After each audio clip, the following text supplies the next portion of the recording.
આવો વચન તરફ જે પેલા પ્રાર્થનામાં અમે પ્રાર્થના કરીએ. હો પ્રભુ, કૃપા કરો, દયા કરો પરમેશ્વર. Thank you Jesus, thank you Lord. તમારા અદ્ભુત પવિત્ર વચનને માટે આભાર માનીએ છીએ. આજે ફરી એકવાર એક તક સ્વરૂપે તમે તમારું વચન અમારી મધ્ય પ્રગટ કરી રહ્યા છો. ત્યારે પ્રભુ, આ તકને અમે જતી ન કરીએ, પણ તમારા વચનને આધીન થઈએ એવું ઈસુના જેવું નમ્ર હૃદય તમે અમને આપો. પ્રભુ, મને ખ્રિસ્ત તણું મન આપો. પ્રભુ, અમે બધા તમારા હાથમાં સોંપાઈએ છીએ, અને વિશેષ કરીને મારી જાતને હું પ્રભુ તમારી આગળ લાવું છું, તમારા વધસ્તંભની પાસે. મને ઢાંકો પ્રભુજી, મને સંતાડો. મારી તમામ મર્યાદાઓ, નબળાઈઓ વધસ્તંભની પાછળ રાખો. અને એવું થવા દો પ્રભુ, મારો ઉપયોગ કરીને તમે મારી પોતાની સાથે તેમજ તમારા લોકની સાથે વાત અને વ્યવહાર કરો. ને એ વચનનો આશીર્વાદ આજે અમને આપો પ્રભુ, કે જેથી અમે આત્મામાં બળવાન થઈએ. ઈસુ પ્રભુના નામમાં માગું છું, આમેન. પ્રકટીકરણનું પુસ્તક, તેનો 20મો અધ્યાય જો તમને યાદ હોય તો 28/7/2025 રોજ આપણે એ વચન ઉપર અભ્યાસ કર્યો હતો. પ્રકટીકરણના પુસ્તકનો અભ્યાસ આપણે કરી રહ્યા છીએ, અને 28/7/25 રોજ છેલ્લે આપણે પ્રકટીકરણ 20 એના પહેલા વચનથી આપણે લગભગ 10મા વચન સુધી જોયું હતું. બહુ લાંબો સમય થઈ ગયો, બહુ મોટી ગેપ વચ્ચે આવી ગઈ, માટે પ્રકટીકરણ 20 એના 11મા વચનથી આગળ આપણે જોઈએ એ પહેલાં થોડુંક પાછળ જઈને એ બધું યાદ કરી લઈએ તે બહુ જરૂરી છે. કેમ કે આજે જે આપણે શીખવાના છે પ્રકટીકરણ 20મા અધ્યાયના 11થી 15 વચનમાં ઘણા બધા આપણા પ્રશ્નોનો જવાબ આપણને આમાંથી મળવાનો છે. જેમ કે હાદેશ શું છે, સેઓલ શું છે, નર્ક શું છે. ઘણા નર્ક, હાદેશ, સેઓલ, ગેહન્ના આ બધું એક જ ગણે છે. જીવનનું પુસ્તક શું છે, અને જીવનના પુસ્તકની સાથે બીજા પુસ્તકોની વાત આ વચનોમાં કરવામાં આવી છે. એ પુસ્તકો શું છે, એમાં કઈ નોંધ આવે છે. ન્યાયની વાત આવે છે, કોનો ન્યાય થનાર છે. મરણ, કે જેને નાખી દેવામાં આવ્યો, તે મરણ શું છે. તારણ, ઉદ્ધાર સારા કાર્યથી નથી મળતું એવું આપણને બાઇબલનું શિક્ષણ છે. તો અહીં આગળ કરણી પ્રમાણે ન્યાય કેમ કરવામાં આવી રહ્યો છે, એવા ઘણા બધા પ્રશ્નોનો જવાબ આજે આપણે આ વચનમાંથી જોવાનો પ્રયત્ન કરીશું. સમયને સાચવવાનો પ્રયત્ન કરીશ, અને કદાચ જો સમય પૂરો થાય તો આપણે 2 ભાગમાં આ વચનને જોવાનો પ્રયત્ન કરીશું. સૌથી પહેલાં યાદ દેવડાવી દઉં કે રેપ્ચરથી આપણે શરૂઆત કરી હતી. રેપ્ચર એટલે મંડળીનું સ્વર્ગમાં ઉંચકાઈ જવું. પ્રભુ ઈસુ ખ્રિસ્ત વાદળો પર આવશે, છેલ્લું રણશીંગડું વાગશે, આંખના પલકારામાં મુએલા સજીવન થશે, અને જેઓ ખ્રિસ્ત પર વિશ્વાસ કરે છે તેઓનું રૂપાંતર થશે, અને પ્રભુ પર વિશ્વાસ કરનાર સાર્વત્રિક મંડળીને પ્રભુ ગગનમાં ઉંચકી જશે. ત્યારબાદ 7 વર્ષનો ક્લેશકાળ, વિપત્તિકાળ, એમાં શરૂઆતના 3.5 વર્ષ એ વિપત્તિકાળની શરૂઆતનો સમય હશે, અને ત્યારબાદના 3.5 વર્ષ એ બહુ ભયંકર, અસહનીય એવા વિપત્તિની વાત કરે છે. એ દરમિયાન ખ્રિસ્ત વિરોધી પ્રગટ થશે, સ્વાપદ આવશે, જુઠ્ઠો પ્રબોધક એ સમયે કામ કરશે. 3.5 વર્ષના 7 વર્ષનો એ ગાળો પૂરો થતા ફરી એકવાર ખ્રિસ્ત પોતાની મંડળી કે જે ઉચકી લઈ ગયા હતા એ મંડળી સાથે આ પૃથ્વી પર પાછા આવશે.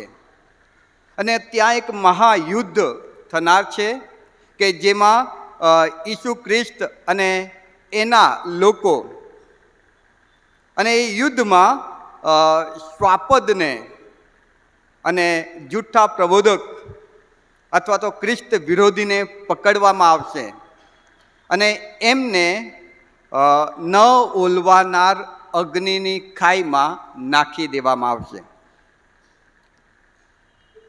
ત્યારબાદ એ સમયે શેતાનને પણ પકડવામાં આવશે અને શેતાનને મોટી સાંકળથી બાંધીને ઊંડાણમાં 1000 વર્ષના સમયને માટે બંદી બનાવવામાં આવશે. અને આ 1000 વર્ષનો જે સમયગાળો છે એમાં ખ્રિસ્ત આ પૃથ્વી પર પોતાનું રાજ્ય સ્થાપે છે. ખ્રિસ્ત પર વિશ્વાસ કરનારા એ સાર્વત્રિક મંડળીના સભ્યો એ ખ્રિસ્તના રાજ્યમાં હશે. બધાને એમની સેવાઓ પ્રમાણેનું અલગ અલગ માન, સ્થાન, પદ, અધિકાર કે રિવોર્ડ આપવામાં આવશે. 1000 વર્ષનું ખ્રિસ્તનું રાજ્ય પૂર્ણ થતાં ફરી એકવાર એ શેતાન કે જેને સાંકળથી બાંધીને ઊંડાણમાં નાખી દેવામાં આવ્યા હતા એને છોડવામાં આવશે અને એ આખી પૃથ્વી પર ફરીને ખ્રિસ્તની વિરુદ્ધ લોકોને ભમાવશે. અને બાઇબલ કહે છે તે પ્રમાણે ન ગણી શકાય એવા સંખ્યામાં લોકો એ શેતાનના તરફેણમાં જશે અને ખ્રિસ્તની વિરોધમાં ઊભા થશે. અને એક મોટી લડાઈને માટે શેતાન એ સમયના લોકોને તૈયાર કરશે. ખ્રિસ્તની વિરુદ્ધની એક મોટી લડાઈ કે જેને ગોગ મગોગનું યુદ્ધ કહેવામાં આવે છે. હવે એ લડાઈ શરૂ થાય એ પહેલાં લડાઈની જાણે કે એક હમણાં યુદ્ધ થશે ખ્રિસ્તની વિરુદ્ધ. શેતાન આખા વિશ્વના લોકોને ભેગા કરીને લાવે છે. એક બાજુ ખ્રિસ્ત છે, એના લોકો છે, ને બીજી બાજુ શેતાન છે ને એના લોકો છે. અને એ શેતાન નજીક આવે એ પહેલાં જ આકાશમાંથી અગ્નિ નીચે પ્રગટ થશે અને શેતાનની સાથે જેટલા પણ લોકો જોડાયેલા એ બધાને બાળીને ભસ્મ કરશે, ખલાસ કરી દેશે. એ લોકો બધાને મારી નાખશે. શેતાનને ફરી પકડવામાં આવશે અને શેતાનને જે ઊંડાણમાં ન ઓલવાનાર અગ્નિની ખાઈમાં જ્યાં શ્વાપદને અને જૂઠા પ્રબોધક એટલે ખ્રિસ્ત વિરોધીને નાખી દેવામાં આવ્યા હતા ત્યાં નાખી દેવામાં આવશે. પછી પૃથ્વી અને તેનું બધું જ લય પામી જશે. બધું જ જે કંઈ શરીર ધરાવે છે એવું તમામ ખલાસ થઈ જશે. બધું જ. સૂર્ય નહીં હોય, ચંદ્ર નહીં હોય, આકાશ નહીં હોય, પૃથ્વી નહીં હોય, કશું જ નહીં. અને પ્રકટીકરણ 20:11 આગળ આપણે વધીશું એટલે જોઈશું. રાજ્યાસન ગોઠવવામાં આવશે. બધું જ ચાલ્યું ગયું છે. શેતાન, જૂઠો પ્રબોધક, શ્વાપદ, એની સાથે જોડાયેલા તમામ લોકો બધાનો નાશ કરી દેવામાં આવ્યો છે. હજુ નવું આકાશ અને નવી પૃથ્વી જે પ્રકટીકરણ 21 પહેલા વચનથી આગળ આપણે જોઈએ છે એ હજુ આવ્યું નથી. એ પહેલાં આપણે છીએ.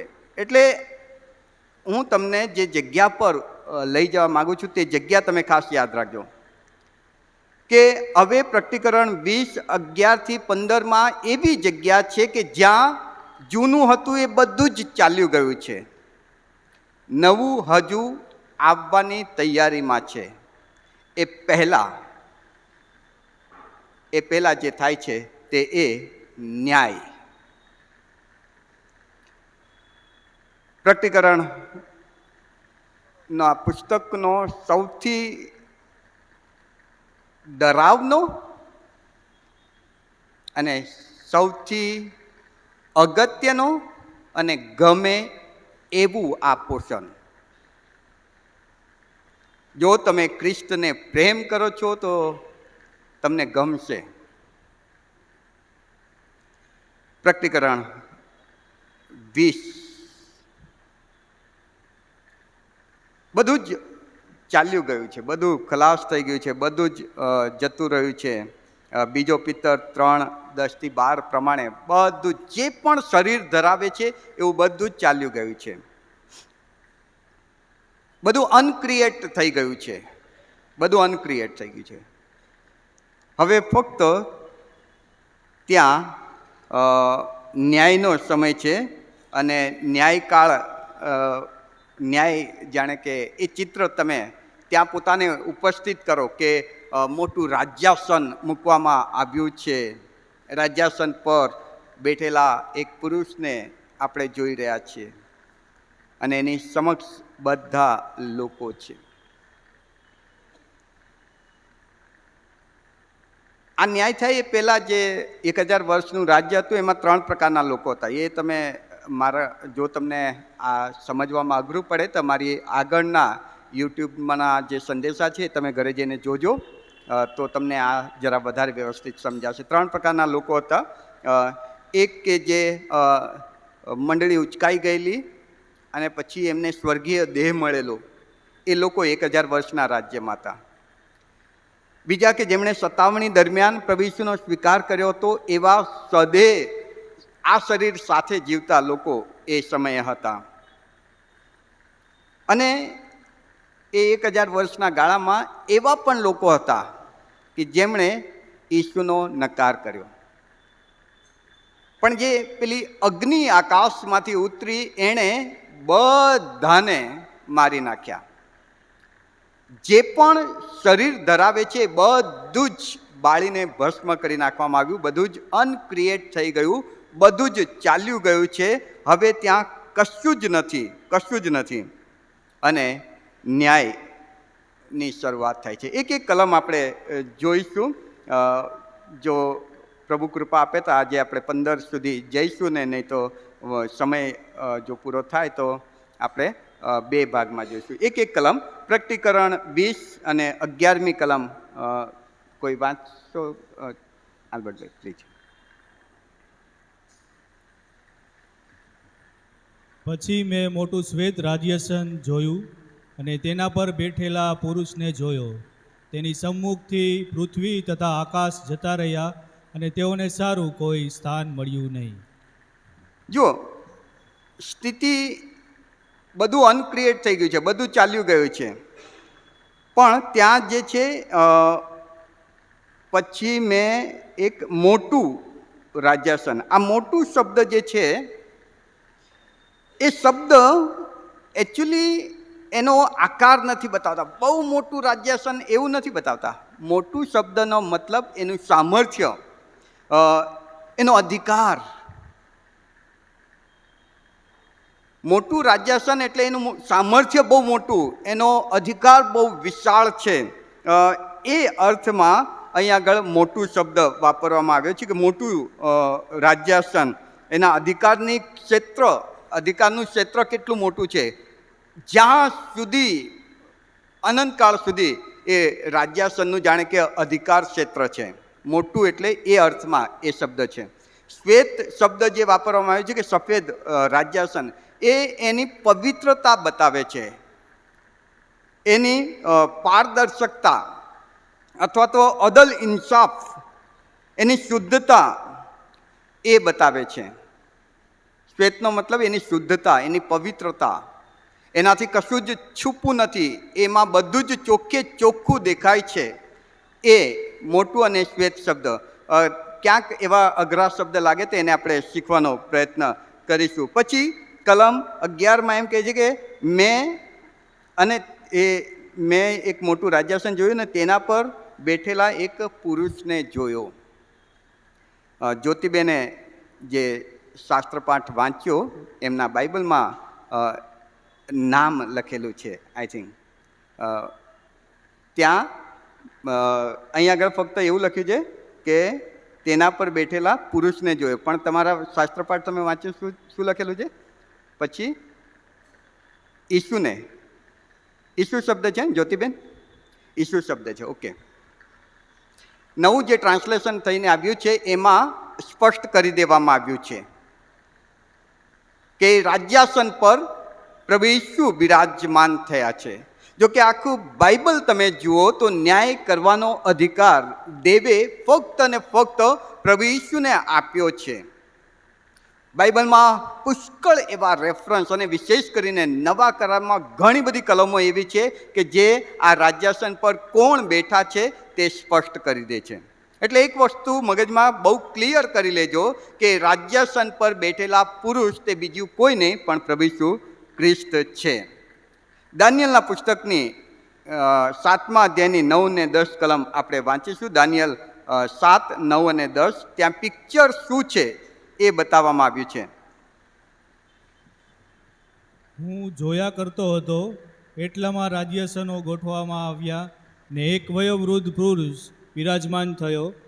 તેનો પોશાક બરફના જેવો શ્વેત ને તેના માથાના વાળ ચોખ્ખા ઊનના જેવા હતા. તેનું રાજ્યાસન અગ્નિની જ્વાળારૂપ હતું ને તેના પૈડા ધગધગતા અંગારારૂપ હતા. અગ્નિની જ્વાળા તેની આગળથી નીકળીને ઘસી જતી હતી. હજારો હજાર તેની સેવા કરતા હતા અને લાખો ને લાખો તેની સમ્મુખ ઊભા રહેલા હતા. ન્યાય સભા ભરાઈ હતી ને પુસ્તકો ઉગાડવામાં આવ્યા હતા. કેટલું સ્પષ્ટ ચિત્ર થઈ જાય છે. જૂનો કરાર બહુ સ્પષ્ટ. જે ઈસુને આપણે અત્યારે જોઈએ છીએ એ યંગ અને દોડતા ને ચાલતા, પણ ઈસુ જ્યારે રાજ્યાસન પર બેઠા છે ત્યારે કેવા છે એનું ચિત્ર ત્યાં છે. પણ એક અગત્યની વાત ત્યાં લખવામાં આવી છે કે પુસ્તકો ઉઘાડવામાં આવ્યા. ઈસુ ન્યાયાસન પર બેઠા છે ન્યાય કરવા માટે અને પુસ્તકો ઓપન થયા. હવે આ પુસ્તકોમાં જે લખેલું છે એ પ્રમાણે ન્યાય કરવામાં આવે છે. એકચ્યુઅલી આ અદાલત અથવા તો આ ન્યાય એટલો ભયંકર કેમ છે ખબર છે? કેમ કે નોર્મલી આ પૃથ્વી પર આપણે જ્યારે અદાલતમાં જઈએ છીએ તો મને લાગે પ્રમોદભાઈ ને આલ્બર્ટભાઈ વધારે સારી રીતે કહી શકે કે જ્યારે અદાલતમાં વ્યક્તિ હાજર થાય તો એના પક્ષમાં બોલવા માટે વકીલ હોય ને, તો જ એ લોકો એલાવ કરતા હોય છે. વકીલ વગર એલાવ નથી કરતા. ગુડ. આ એક એવી અદાલત છે કે જ્યાં આપણી તરફેણ કરનાર કોઈ વકીલ નહીં હોય. એટલું યાદ રાખજો. કોઈ જ નહીં. તમારા વતી તમારા બચાવમાં બોલનાર કોઈ નહીં હોય ત્યાં.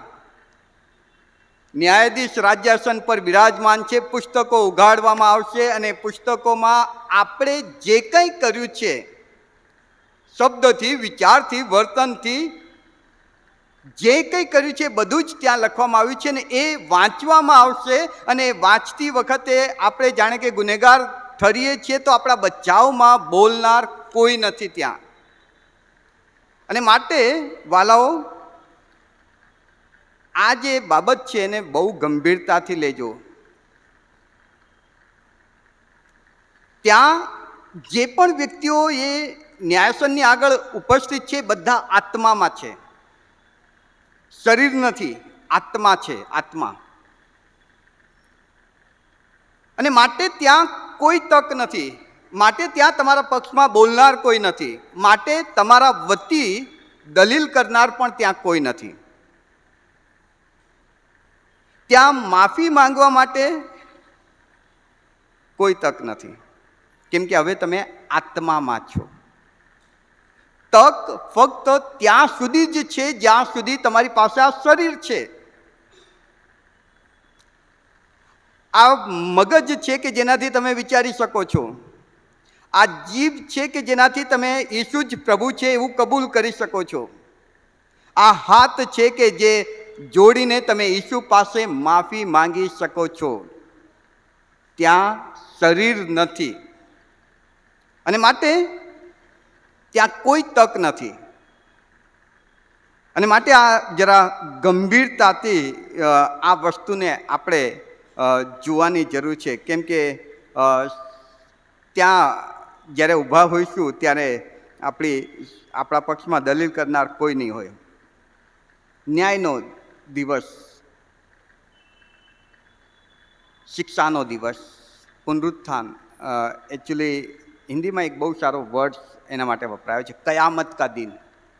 કયામત. બે પ્રકારના કયામતની વાત બાઇબલ કરે છે. બે પ્રકારના. એક કે જ્યારે ઈસુ પોતાના લોકને લેવા વાદળ પર આવનાર છે, પોતાની સાર્વત્રિક મંડળીને લેવા. કયામતનો મતલબ એક પ્રકારનું પુનરુત્થાન, જીવતા થવું. ઈસુ જ્યારે મંડળીને લેવા આવશે ત્યારે જે વિશ્વાસ કરનારા મૃત્યુ પામેલા છે તેઓ સજીવન થશે, અને જે પ્રભુ પર વિશ્વાસ કરે છે તેઓનું રૂપાંતર થશે, અને એ ગગનમાં ઈસુને મળવા ઉચકાઈ જશે. અને એ બધાને લઈને ઈસુ પોતાની સાર્વત્રિક મંડળી કે કન્યાને લઈને ઉપર આકાશમાં જતા રહ્યા.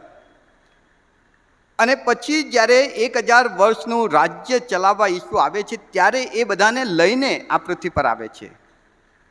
અને એ બધાને એમણે જે સેવાઓ કરી હશે, જેની સેવાઓ એ પ્રમાણે એમને અધિકાર આપવામાં આવ્યો હશે, રિવોર્ડ આપવામાં આવ્યો હશે, ઇનામ આપવામાં આવ્યું છે. તમે કેટલા આત્માઓ જીત્યા એ પ્રમાણે તમારા પર જે મુંગટ મૂકવામાં આવે એમાં હીરા જડવામાં આવ્યા હશે.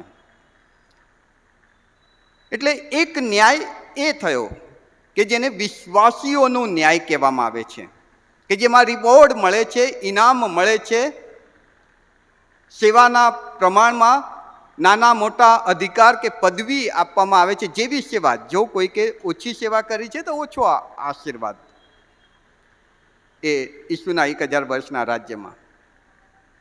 બીજું કયામત કે બીજું ન્યાય તે આ છે, અને આ જે ન્યાય છે એ અવિશ્વાસીઓનો ન્યાય છે. એ બધા જ આત્મામાં ઈસુની સમક્ષ ઉપસ્થિત છે, અને એ બધાનો હવે ઈસુ ન્યાય કર. આ વસ્તુ મગજમાં ક્લિયર કરી લો કે બાઇબલ બે પ્રકારના ન્યાયની વાત કરે છે. બે પ્રકારના ન્યાય મેં તમને સમજાવ્યું, એનો રેફરન્સ હું આપું. યોહાનની સુવાર્તા 5મો અધ્યાય 28 ને 29મી કલમ. યોહાન 5, 28 ને 29. મેં જે સમજાવ્યું એનો રેફરન્સ તમે નોંધી શકો છો. એથી તમે આશ્ચર્ય ન પામો, કેમ કે એવી વેળા આવે છે કે જ્યારે જેઓ કબરમાં છે તેઓ સર્વ તેની વાણી સાંભળશે, અને જેઓએ સારા કામ કર્યા છે તેઓ જીવનનું ઉત્થાન પામવા સારું, અને જેઓએ ભૂંડા કામ કર્યા છે તેઓ દંડનું ઉત્થાન પામવા સારું નીકળી આવશે. ઓકે, પ્રભુ ઈસુના શબ્દ છે. બે પ્રકારની કયામતની વાત પ્રભુ ઈસુ કરી રહ્યા છે. બે પ્રકારના ન્યાયની વાત, પુનરુત્થાનની વાત પ્રભુ ઈસુ કરે છે કે જેઓએ સારા કામ કર્યા છે એ ઇનામને માટે ઉત્થાન પામશે, પણ જેઓએ ભૂંડા કામો કર્યા છે એ એમના પાપનું દંડ ભોગવવા સારું ન્યાયાસન આગળ ઊભા થશે. ને એ જે લોકો છે એ પ્રકટીકરણ 21:11 આગળ.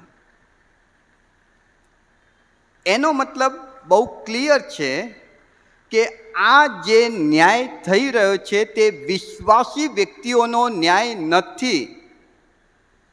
અહીં કોઈ જ વિશ્વાસી વ્યક્તિ નથી. વિશ્વાસી વ્યક્તિઓનો ન્યાય તો ઈસુએ એના મંડળીને લઈ ગયા અને 1000 વર્ષનું રાજ્ય શરૂ કર્યું એ પહેલાં આપી દીધું, થઈ ગયું. એમનો ન્યાય કરીને એમના કામ પ્રમાણે આશીર્વાદ એમને આપી દીધા. અહીં તો ફક્ત અવિશ્વાસી લોકો.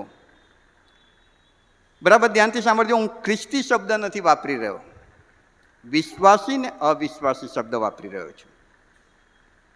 એટલે અહીં જે લોકો છે એ ફક્ત અવિશ્વાસી લોકો છે.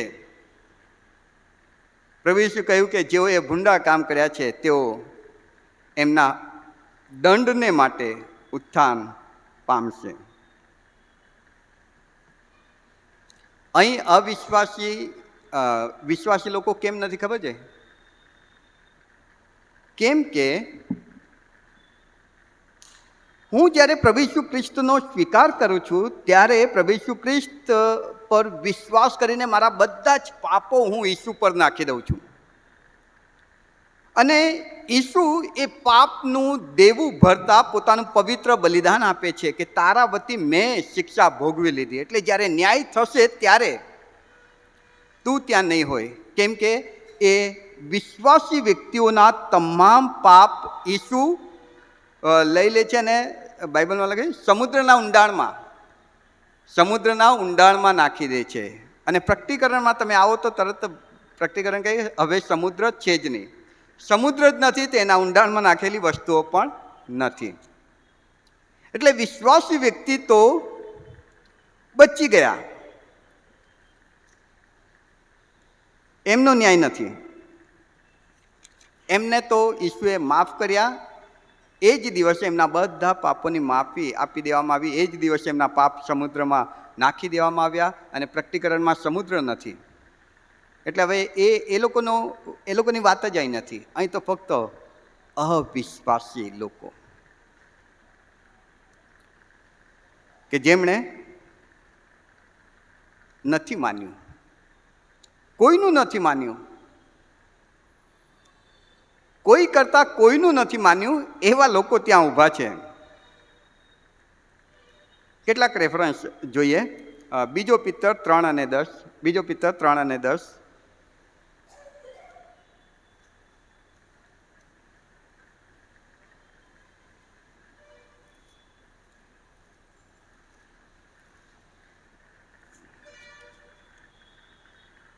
પણ જેમ ચોર આવે છે તેમ પ્રભુનો દિવસ આવશે, તે વેળાએ આકાશો મોટી ગર્જના સહિત જતા રહેશે, ને તત્વો અગ્નિથી પીગળી જશે, અને પૃથ્વીને તથા તે પરના કામોને બાળી નાખવામાં આવશે. જુઓ, હવે હું ફક્ત રેફરન્સ આપી રહ્યો છું, એ તમે નોંધી શકો છો. યશાયા 51 અને 6, બીજો કોરંથી 5 અને 10, પહેલો કોરંથી 3 અને 10. જે આલ્બર્ટ ભાઈએ વાંચી સંભળાવ્યું એ વાત અહીં લખવામાં આવી છે. ન્યાય હમણાં તક છે, હમણાં સમય છે, શરીરમાં છો ત્યાં સુધી તમારા માટે બચાવનો મોકો છે. અને આ બધા રેફરન્સ કહે છે કે જ્યારે આ ઘડી આવી ગઈ ને પછી બચાવનો કોઈ જ મોકો નથી, કોઈ મોકો નથી. અને માટે એનાથી બીવો, ડર લાગવો જોઈએ. જો વધારે ઊંડાણમાં જતા જઈશું તો વધારે ટાઈમ જશે. પ્રકટીકરણ 20 અને 12માં જઈએ. હજુ આપણે 11મી કલમ જ વાંચી, પણ હવે 12મી કલમ જોઈ લઈએ. 12મી કલમ 20 અને 12. પછી મેં મુએલાને, મોટા તથા નાના સર્વને. હવે આ મોટા તથા નાના એટલે કોણ ખબર છે? બાળકો અને મોટેરાઓ એવી વાત નથી ત્યાં. જે ન્યાયસનની આગળ ઊભા છે, મોટા તથા નાનાનો મતલબ કે એમની પર્સનાલિટીમાં, આ પૃથ્વી પર નહીં, ઘણા પોતાની પર્સનાલિટીમાં મોટા હોય. જેમ કે અંબાણી સાહેબ નાણાંમાં કરોડોનો વ્યવહાર કરનારા, બિલ શું કહેવાય, હા, જે બી હોય, બહુ પૈસાવાળા. જૂના સમયમાં હિટલર, ક્રૂર, એક હસ્તી તમે જુઓ મોટી. આપણા ભારત દેશને માટે મહાત્મા ગાંધીજી મોટી હસ્તી. નાનાનો મતલબ કે સામાન્ય વ્યક્તિ, જેને કોઈ ગણતું નથી, જેની ક્યાંય નોંધ નથી લેવાઈ. આ વચન એમ કહે છે કે એ ન્યાયસનની આગળ મોટા તથા નાના એટલે બહુ મોટી પર્સનાલિટી હોય તો પણ, અને નાના એટલે જેને કોઈ આ પૃથ્વી પર ક્યારેય નોંધ ન લીધી હોય એ પણ, બધા જ ત્યાં ઉપસ્થિત છે. બધા જ. આગળ મોટા તથા નાના સર્વને દેવની સમક્ષ ઊભા રહેલા જોયા, અને પુસ્તકો ઉઘાડવામાં આવ્યા. અને પછી લખ્યું છે, અને એક બીજું પુસ્તક કે જે જીવનનું પુસ્તક છે તે પણ ઉઘાડવામાં આવ્યું, અને પુસ્તકોમાં જે જે લખેલું હતું તે પરથી મુએલાઓનો તેમની કરણીઓ પ્રમાણે ન્યાય કરવામાં આવ્યો. આપણે એ યાદ રાખીએ વાલાઓ, બાઇબલ બે પ્રકારના પુસ્તકોની વાત કરે. આપણે ફક્ત જીવનનું પુસ્તક એટલું જ લઈને બેઠા છીએ. ત્યાં ન્યાય કરતી વખતે બે પુસ્તક ઉગાડવામાં આવ્યા. એક જીવનનું પુસ્તક અને ત્યાં એની સાથે સાથે પુસ્તકો, ઘણા બધા પુસ્તકો કે જેમાં આ અવિશ્વાસી વ્યક્તિના જીવનની તમામ નોંધ લખવામાં આવી છે. તમામ નોંધ. અને લખ્યું છે કે એમની કરણીઓ પ્રમાણે, જેવા જેના કામ, જેવું જેનું પાપ, જેવો જેનો અપરાધ, એ પ્રમાણે શિક્ષા પણ વધઘટ. આપણે ઘણી બધી વખત એવું સમજીએ છીએ કે બધાને નર્કના ખાડામાં નાખી દેવામાં આવશે. એવું નથી. કરણી પ્રમાણે શિક્ષા ઓછી વધતી, ફટકા ઓછા વધતા હશે. એક રેફરન્સ વાંચીએ, માથીની સુવાર્તા 10મો અધ્યાય 14મી અને 15મી કલમ. માથી 10, 14 અને 15.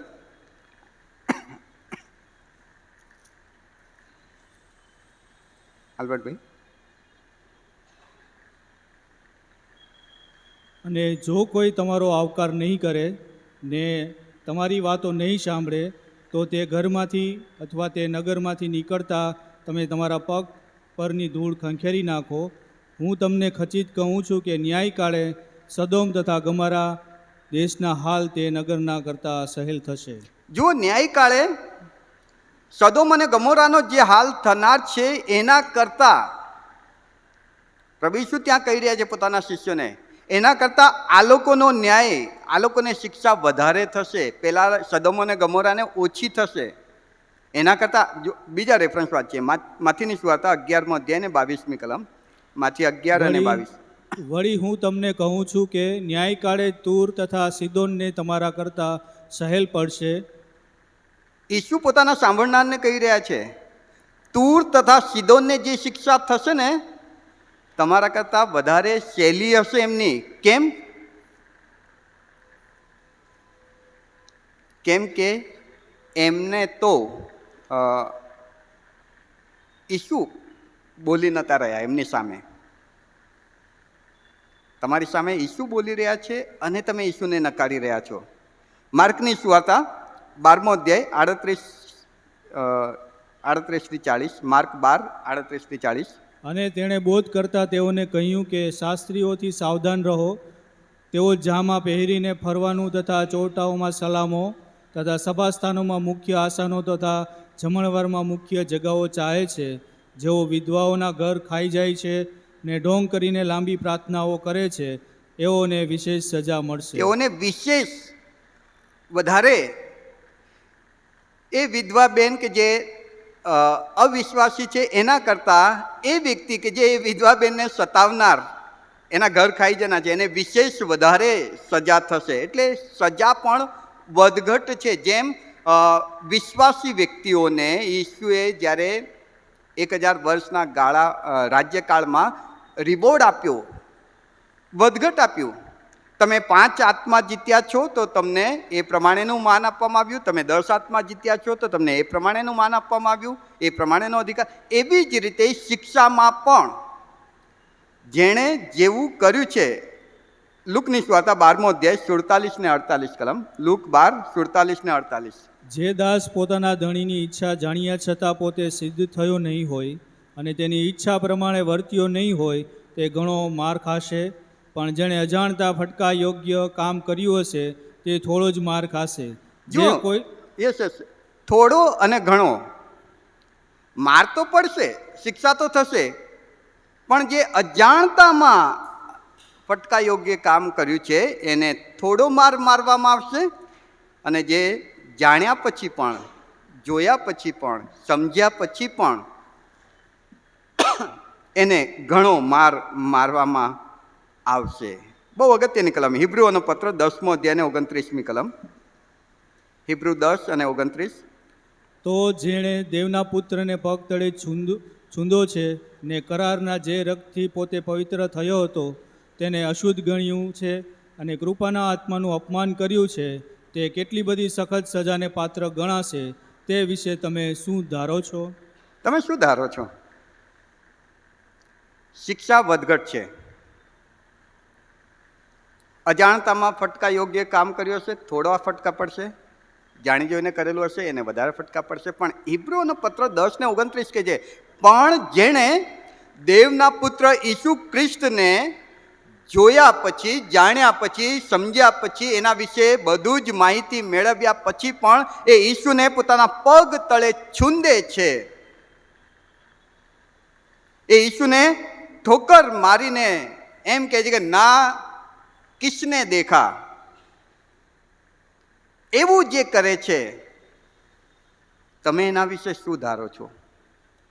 કેવી શિક્ષા થશે? કેમ કે શિક્ષા તો વધઘટ છે. એનો મતલબ એ છે કે વાલાઓ, જે આ અવિશ્વાસી વ્યક્તિ છે ને, જેટલો જલ્દી મરી જાય ને એના માટે ફાયદો.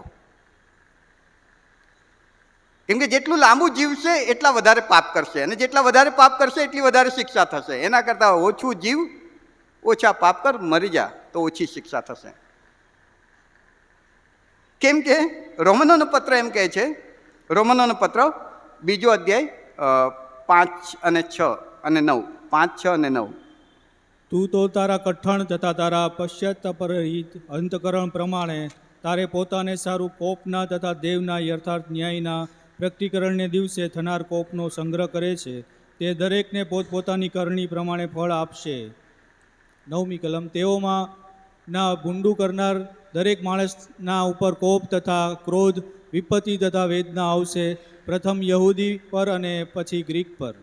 જુઓ, વચન કહે છે કે એ પોતાના માટે સંગ્રહ કરે છે. જેટલું ખોટું કર્યા કરે છે એટલું એના ફેવરમાં, એના પક્ષમાં, એના ખાતામાં બચત વધે છે. 1 પાપ, 2 પાપ, 3 પાપ, 4 પાપ,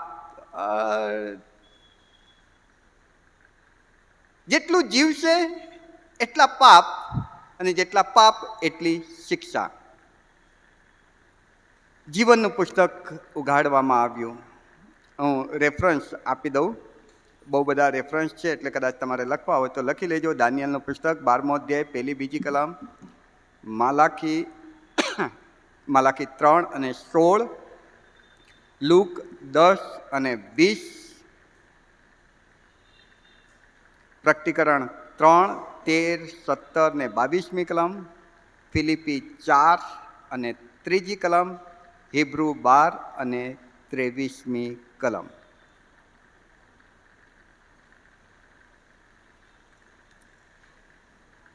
પુસ્તક, જીવનનું પુસ્તક, અને પુસ્તકો કે જેમાં કરણીઓનો હિસાબ છે, એના આ રેફરન્સો છે.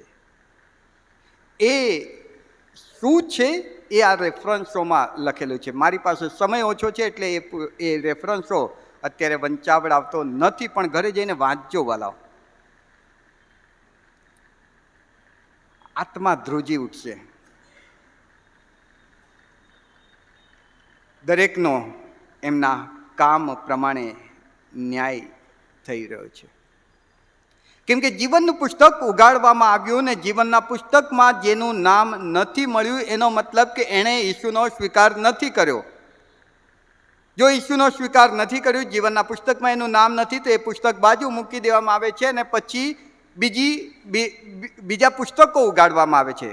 એના માટેનું એક અલગ પુસ્તક હશે, એ ઉગાડવામાં આવે છે, અને એ પુસ્તકોમાં એની કરણીઓ પ્રમાણે એનો ન્યાય કરવામાં આવશે. એટલે જેનું નામ જીવનના પુસ્તકમાં છે એનો ન્યાય એની કરણી પ્રમાણે નહીં થાય, શિક્ષા નહીં થાય. કેમ કે એના પાપ તો ભૂંસી નાખવામાં આવ્યા. એનો ન્યાય એની સેવાઓના પ્રમાણમાં થશે.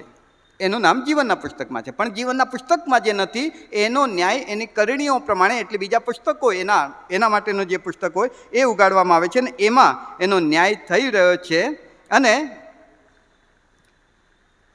જો કોઈ એમ કે ભાઈ હું તો આફ્રિકાના જંગલમાં જન્મ્યો હતો ને ત્યાં મને કોઈએ સુવાર્તા આપી નહીં ને મને કોઈએ ઈસુ વિશે કીધું જ નહીં, તો હું કેવી રીતે વિશ્વાસ કરું?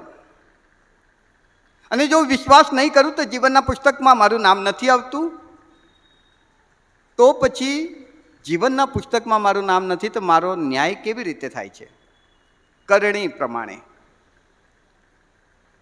ઈસુ ખ્રિસ્તના આ પૃથ્વી પર આવ્યા પહેલા ઈસુ વિશે ઘણા બધા બહુ જ સ્પષ્ટ જાણતા નહોતા. મસીહ આવશે, મસીહ આવશે, મસીહ આવશે એ વિચારો હતા. તો એ જે પેઢીઓ હતી એ લોકો મૃત્યુ પામ્યા. એમનું નામ કદાચ જીવનના પુસ્તકમાં ન હોય તો પછી એમનો ન્યાય કેવી રીતે થાય? કરણીઓ પ્રમાણે. કરણી કેવી હોવી જોઈએ? માથીની સુવાર્તા 5મા અધ્યાયની 48મી કલમ કહે છે કે જેવો તમારો બાપ સંપૂર્ણ છે એવા તમારે સંપૂર્ણ થવું, તો તમને સ્વર્ગ મળશે. ન્યાયથી બચવું છે તો કરણી સારી કરો. સારી કરણીનો મતલબ કે શું છે? કે જેવો તમારો પિતા, સ્વર્ગીય પિતા સારો છે, સંપૂર્ણ છે, ડાઘ, એબ અને કરચલી વગરના, એવા તમારા કામો હોવા જોઈએ. આ ક્વોલિફિકેશન છે કરણી માટે. આ ધારા ધોરણ છે કરણી માટે. બાપના જેવા સંપૂર્ણ. 1 પિતર 1:15 કહે છે કે એ જેવો પવિત્ર છે એવા તમે પવિત્ર થાઓ. ગલાતી 3:10 કહે છે કે એણે જે આજ્ઞાઓ આપી છે એક તમારે પાળવાની. જો એક બી તમે તોડો છો તો બધી જ તોડ્યા ગણાશે. એટલે કરણી લુક 8:17 કહે છે કે કશું જ ગુપ્ત નહીં હોય. વિચારથી પણ તમે જો કશું ખોટું કરો છો તો એ પણ નોંધાઈ જાય છે. ટૂંકમાં હું તમને જે કહેવા માગું છું તે પ્રમાણે કે કરણી પ્રમાણે જ્યારે ન્યાય કરવામાં આવી રહ્યો છે ત્યારે કરણીના આધારે કોઈ વ્યક્તિ ન્યાયી ઠરી શકશે નહીં. કોઈ નહીં. કેમ? કેમ કે એની કરણીનું ધારા ધોરણ, ક્વોલિફિકેશન જે છે તે ઈશ્વર પિતા જેવું હોવું જોઈએ. ઈશ્વર પિતા જેવા સંપૂર્ણ, ઈશ્વર પિતા જેવા પવિત્ર, એવી કરણી. અને માનવ માટે અશક્ય છે. એટલે આ જે શ્વેત રાજ્યાસનની આગળ ન્યાય માટે જે લોકો ઊભા છે ને, એ લોકોની મુસાફરી બહુ લાંબી છે વાલાઓ. બહુ લાંબી મુસાફરી કરીને તે લોકો આવેલા છે. અને એમની મુસાફરીની શરૂઆત જે થઈ છે તે નકારવાથી, રિજેક્શનથી. બહુ લાંબી મુસાફરી છે એમની. જે દિવસે એમણે નકાર કરવાનું શરૂ કર્યું, રિજેક્શન કરવાનું શરૂ કર્યું, ત્યાંથી એમની શરૂઆત થાય છે. અને એ રિજેક્શન કરતા રિજેક્ટ કરતા નકારતા પોતાના માટે બહુ બધો સંગ્રહ કર્યો. અને આજે એ રાજ્યાસનની આગળ પોતાની કરણીનો ન્યાય લેવા માટે ઊભા છે. તો જેમણે ઈસુનું નામ જેમણે સાંભળ્યું નથી એનો ન્યાય કેવી રીતે થશે? રોમનોનો પત્ર, આલ્બર્ટભાઈ, રોમનોનો પત્ર 1 અધ્યાય 19-23મી કલમ. જેમણે ઈસુનું નામ સાંભળ્યું નથી. રોમન 1:19-23. કારણ કે દેવ વિશેનું જે જ્ઞાન પ્રાપ્ત કરી શકાય તે તેઓમાં પ્રસિદ્ધ છે, કેમ કે દેવે તે તેઓને પ્રસિદ્ધ કર્યું છે. કેમ કે તેના અદૃશ્ય ગુણો એટલે તેનું સનાતન પરાક્રમ અને દેવત્વ જગત ઉત્પન્ન થયું ત્યારથી સૃજેલી વસ્તુના નિરીક્ષણથી સ્પષ્ટ જણાય છે. તેથી તેઓ બહાનું કાઢી શકે એમ નથી. અંતઃકરણનો અવાજ, આત્માનો અવાજ. દરેક વ્યક્તિમાં આ બાબત તો મૂકેલી જ છે. સૂરજ જોઈને મને એ વિચાર અંદર આવે કે આને બનાવનાર કેવા મહાન હશે. જો હું ઈસુને નથી જાણતો, ઈસુ વિશે મને કશી જ ખબર નથી, ઈસુનું નામ સુદ્ધા મારા સુધી નથી પહોંચ્યું, તો આ આકાશો જોઈને મને એ વિચાર આવે કે આ આકાશો જેણે પણ બનાવ્યું છે એ કેવા મહાન હશે. અંદરથી વિચાર આવે. અંતઃકરણ બધામાં પરમેશ્વરે મૂક્યું છે કે જે તમને સારા નરસામાં રોકટોક કરે છે. અને જ્યારે વ્યક્તિ ખોટું કંઈક કરવા જાય છે ત્યારે એ અંદરનો અવાજ એને રોકે છે કે ના, આ ખોટું છે, ના કર. પણ મેં કહ્યું તે પ્રમાણે રિજેક્શનથી શરૂઆત થાય છે. એ સમયે અંતઃકરણના અવાજને દબાવી દેવા. રોમનોનો પત્ર 1 અધ્યાય 19મી કલમથી આગળ વાંચજો. બધું જ સ્પષ્ટ હતું, દેખાતું હતું કે આ બનાવનાર કોઈક છે, એને શોધો અને એ તમને મળશે, કેમ કે ઈશ્વરે કહ્યું છે કે શોધશો તો જરૂરથી મળીશ. પણ એમણે અંદરનો અવાજ રિજેક્ટ કર્યો, નકાર્યો. અને શું કર્યું? મિથ્યા તર્ક વિતર્ક કર્યા. તો પછી આ સૂરજ જ ઈશ્વર છે? સમુદ્ર આટલો મોટો વિશાળ, એની તાકાત કેટલી? અંદરથી વિચાર આવ્યો તો એને બનાવનાર કેટલો વિશાળ, કેટલો સામર્થ્યવાન હશે. પણ અંદરના વિચારને મેં રિજેક્ટ કરીને એમ કહ્યું કે ના, આ સમુદ્ર જ દેવ છે. મિથ્યા તર્ક વિતર્ક કરીને મેં મારા માટે પોતપોતાના દેવ બનાવ્યા. રિજેક્શનથી, નકારવાથી, અંદરના અવાજને દાબી દઈને એને તરફ આંખ આડા કાન કરવાથી મારા પાપોની શરૂઆત થાય છે. પ્રભુમાં પ્રિયવાલાઓ, સુવાર્તા તમારા અને મારા સુધી પહોંચી છે. મેં અત્યાર સુધી એ શબ્દ નથી વાપર્યો કે ખ્રિસ્તી વ્યક્તિ સ્વર્ગમાં કે નર્કમાં હશે. વિશ્વાસી ને અવિશ્વાસી, સાર્વત્રિક મંડળી અને એ સિવાયના લોકો. અંતર આત્માનો અવાજ એ લોકો માટે હતો કે જેને ઈસુનું નામ નથી મળ્યું. તમારા ને મારા માટે તો ઈસુની સુવાર્તા, આ પવિત્ર શાસ્ત્ર બાઇબલમાં બહુ સ્પષ્ટ લખી દેવામાં આવી છે. તમે ને હું એને વાંચીએ છીએ અને છતાંય એને રિજેક્ટ કરીએ છીએ, નકારીએ છીએ, એના તરફ આંખ આડા કાન કરીએ છીએ.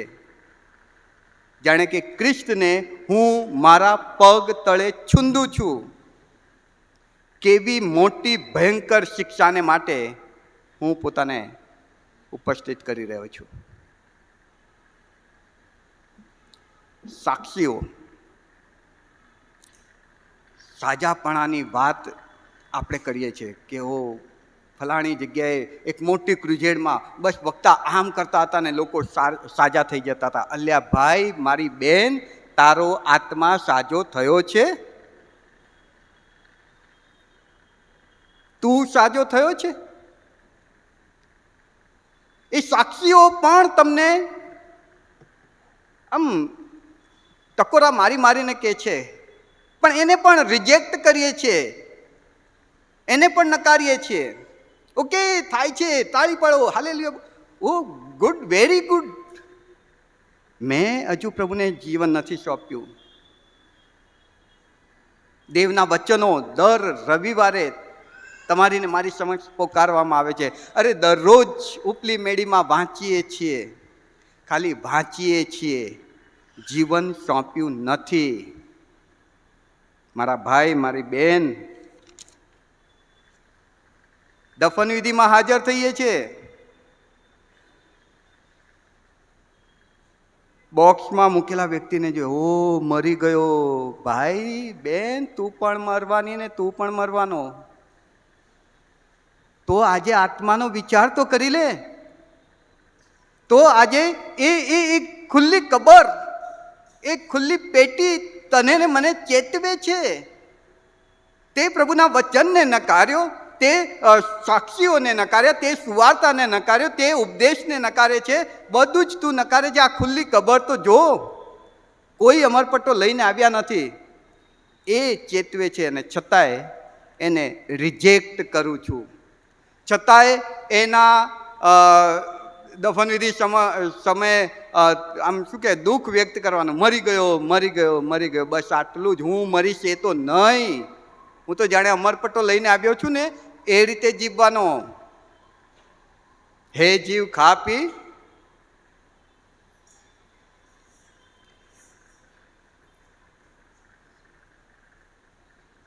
માંથી 11:20-24 વાંચો. સદોમ અને ગમોરાને તમારા કરતાં સહેલું પડશે. એમને ઓછી શિક્ષા થશે, કેમ કે એમણે તો પોતાના અંતઃકરણનો અવાજ નકાર્યો. એમને અંતઃકરણથી કહેવામાં આવ્યો છે કે આ ખોટું છે, છતાંય એ અવાજને નકારીને એમણે પાપ કર્યું હશે. એમને શિક્ષા થશે. પણ તમને તો સુવાર્તા એ મળી છે, તમને તો ઈસુએ મળ્યા છે, તમને તો બાઇબલે મળ્યું છે, તમને તો સાક્ષીઓએ મળી છે, તમારી આગળ તો એ કબર બી ખુલ્લી છે. આટલું બધું નકારી કાઢીને તમે બેઠા છો તો કેવી ભયંકર શિક્ષાને માટે પોતાને તૈયાર કરી રહ્યા છો.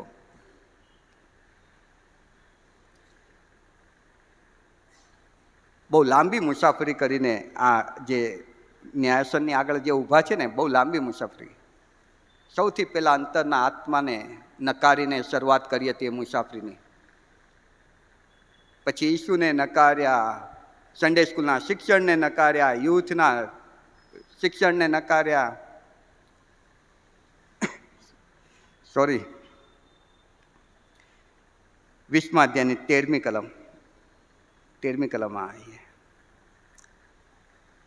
સમુદ્ર પોતાનામાં જેઓ મુએલા હતા તેઓને પાછા આપ્યા, અને મરણ તથા હાદેસે પણ પોતાનામાં જેઓ મુએલા હતા એ દરેકને પાછા આપ્યા.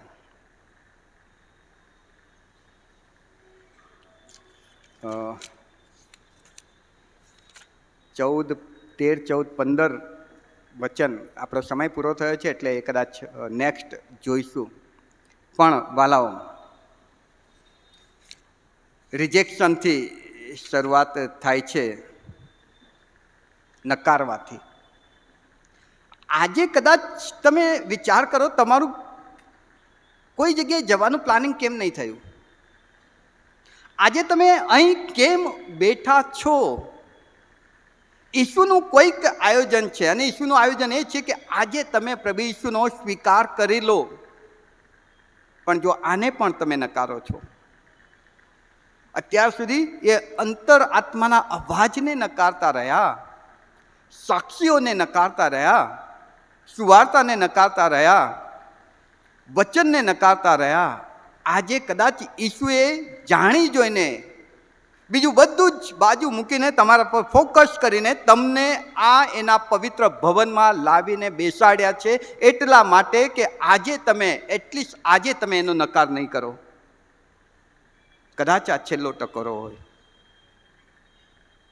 આજે ઈસુનો સ્વીકાર કરી લો વાલાઓ. જો ઈસુનો સ્વીકાર કરું છું તો મારા બધા જ પાપ, ચાહે તે ગમે એટલા ગંદા હોય, ઈસુ એ બધું ભૂસી નાખે છે. ઈસુ એ બધું જ લઈને સમુદ્રના ઊંડાણમાં નાખી દે છે, ને ન્યાયકાળે સમુદ્ર નથી, પછી ચિંતા કરવા જેવું નથી. ઈસુને જીવન સોંપી દઉં છું તો મારા બધા પાપોની માફી મળી જાય છે. નહીં તો મારા રિજેક્શનની, મારા નકારવાની જે શરૂઆત થઈ હતી ત્યારથી લઈને મારા જીવનના છેલ્લા શ્વાસ સુધીનું બધું જ હું સંગ્રહ કરું છું, ભેગું કરું છું મારા શિક્ષાને માટે. વધારે ને વધારે ભૂંડા કામ કરીને મારી શિક્ષા વધારું છું. એક છેલ્લી કલમ વંચાવડાવીશ, પછી બાકી નેક્સ્ટ જોઈશું. આમોસ પ્રબોધકનું પુસ્તક 4થો અધ્યાય 12મી કલમ, જો બધાને મળે તો. એ માટે હે ઇસ્રાએલ, હું તને એમ જ કરીશ માટે હે ઇસ્રાએલ, તારા દેવને મળવાને તૈયાર થા. હે ઇઝરાયલ, હું તને એમ જ કરીશ. જે આજે જે તે સાંભળ્યું છે ને, હું તને એમ જ કરીશ, એમ જ કરીશ. અને માટે આજે તક છે, ઈસુનો સ્વીકાર કરી લે. તારા દેવને મળવા તૈયાર થા. તારા દેવને મળવા તૈયાર થા. નહીં તો તારો દેવ રાજ્યાસન પર બેસશે ને, તારા પક્ષમાં એ સમયે કોઈ દલીલ નહીં કરી શકે, કેમ કે ત્યાં કોઈ વકીલ નથી, કોઈ તરફેણ નહીં કરે.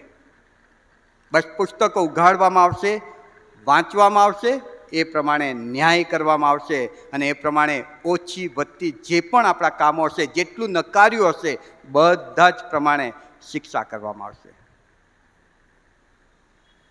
નેક્સ્ટ જ્યારે જોઈશું ત્યારે નર્ક શું છે, હાદેશ, શેઓલ શું છે, નર્કમાં કોને નાખવામાં આવે છે ને ત્યાં રડવું ને દાંત પીસવુંનું મતલબ શું છે? ત્યાં જે અગ્નિ છે એ શું છે? આ બધી વાતો આપણે જોઈશું. પ્રભુ ત્યાં સુધી આપણને આ વચન સમજવા એની પુષ્કળ કૃપા આપે. આમીન. પ્રાર્થના મનમી. પવિત્ર પરમેશ્વર કૃપાળુ દેવ, તમારો ખૂબ આભાર. અદ્ભુત તમારા વચનો છે પ્રભુ, કે જે અમને વારંવાર પાછા વાળે છે કે હે દીકરા, હે દીકરી, પાછી વળ, પાછું વળ. આજે અમે તમારી આગળ અમારા મસ્તકોને માપીને તમને તારણહાર તરીકે સ્વીકાર કરીએ છીએ. તમારા આત્માના અવાજને અમે આધીન થઈએ છીએ. અમારું જીવન તમને સોંપીએ છીએ. પ્રભુ ઈસુ, અમારું જીવન તમે તમારા હાથમાં લો. અમારા સગળા પાપોને ભૂંસી નાખો, સમુદ્રના ઊંડાણમાં નાખી દો, કે જેથી કરીને જો કાલે આજે મારે દેવને મળવાનું થાય તો મારો આત્મા હરખાય, આનંદિત થઈ જાય.